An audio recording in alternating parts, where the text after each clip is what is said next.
2047 vision document పై మంత్రి పయ్యావుల కేశవ్ ప్రకటన release చేయనున్నారు.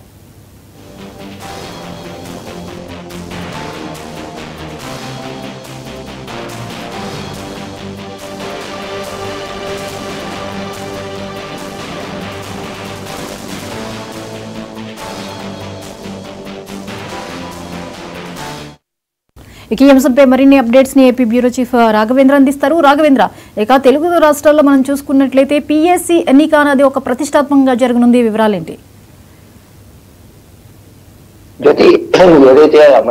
ఏదైతే ఏపీ అసెంబ్లీకి సంబంధించి పూర్తి స్థాయిలో కూడా ఈ రోజు కూడా ముగిసే అవకాశం కనిపిస్తుంది. మొత్తంగా చూసుకుంటా ఉంటే 11వ తారీఖు నుంచి ఇప్పటి వరకు కూడా అసెంబ్లీలో పూర్తి స్థాయిలో రాష్ట్రానికి సంబంధించి అభివృద్ధి అయితేనేమి గత ప్రభుత్వ హయాంలో పూర్తిగా కూడా రాష్ట్రాన్ని విచ్ఛిన్నం చేసింది. అనేక రకాలుగా కూడా కూటమి ప్రభుత్వం భారీ మెజార్టీతో గెలిచిన తర్వాత అనేక సంక్షేమ పథకాలు అయితేనేమి తీసుకొని రావడం జరిగింది. దీనికి సంబంధించి అనేక బిల్లులను కూడా గత 10 రోజుల నుంచి కూడా పాస్ చేస్తున్న అసెంబ్లీలో ఒక పక్కన మరో పక్కన మండలిలో కూడా పూర్తి స్థాయిలో కూడా చర్చలు కూడా ఒక పక్కన వైసీపీకి కూడా బలం ఎక్కువగా ఉండటంతో ఇరు పార్టీలు కూడా చర్చలకు పట్టుబట్టడం జరుగుతుంది. ఈ నేపథ్యంలో పూర్తి స్థాయిలో చూసుకుంటా ఉంటే ఈ రోజు ఒక పక్కన పిఎస్సికి సంబంధించి పిఎస్సి చైర్మన్ కి సంబంధించి ఎన్నిక కూడా జరగనుంది. ముఖ్యంగా చూసుకుంటా ఉంటే ఏదైతే ఆనవాయితీగా కూడా ప్రతిపక్షానికి సంబంధించిన నేతకే పిఎస్సి చైర్మన్ కూడా ఇస్తా ఉంటారు. కాకపోతే వైసీపీకి సంబంధించి కనీసం ప్రతిపక్ష హోదా లేకపోవడంతో ఎమ్మెల్యేల సంఖ్యా బలం కూడా సభలో 11 ఉండటంతో కూడా వైసీపీకి సంబంధించి ఇప్పటికే కూడా పెద్దిరెడ్డి రామచంద్రారెడ్డి కూడా ఒక పక్కన పిఎస్సి చైర్మన్ గా కూడా నామినేషన్ అయితే దాఖలు చేయడం జరిగింది. ఈ నేపథ్యంలో వైసీపీకి సంబంధించి ప్రతిపక్ష హోదా లేకపోవడంతో ఒక పక్కన టీడీపీకి సంబంధించి అయితేనేమి అదే విధంగా చూసుకుంటా ఉంటే జనసేన అంటే కూటమికి సంబంధించి కూడా నేతలు అయితే ఇప్పటికే నామినేషన్లు కూడా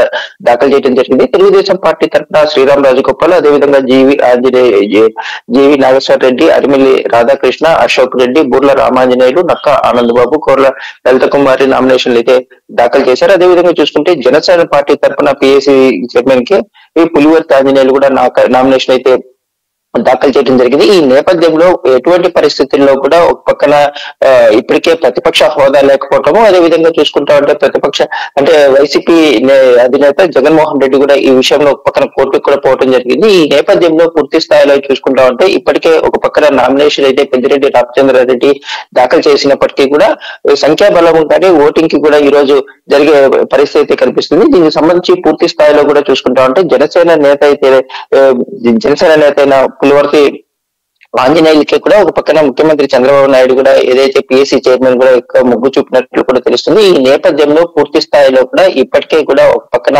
వైసీపీ తరఫున నామినేషన్ వేసిన పెద్దిరెడ్డి రామచంద్రారెడ్డికి సంబంధించి ఏదైతే నామినేషన్ ఉపసంహరించుకోకుంటే ఈ రోజు ఓటింగ్ జరిగే ప్రక్రియ కూడా ఉంటుంది. ఈ నేపథ్యంలో పూర్తి స్థాయిలో అయితేనేమి ఒక పక్కన కూటమి నేతలు, ఒక పక్కన ముఖ్యమంత్రి చంద్రబాబు నాయుడు ఆదేశాల మేరకు పులివర్తి ఆంజనేయులకి కూడా ఈ రోజు పిఎస్సి చైర్మన్ కట్టబెట్టే అవకాశాలు అయితే కనిపిస్తున్నాయి. జ్యోతి,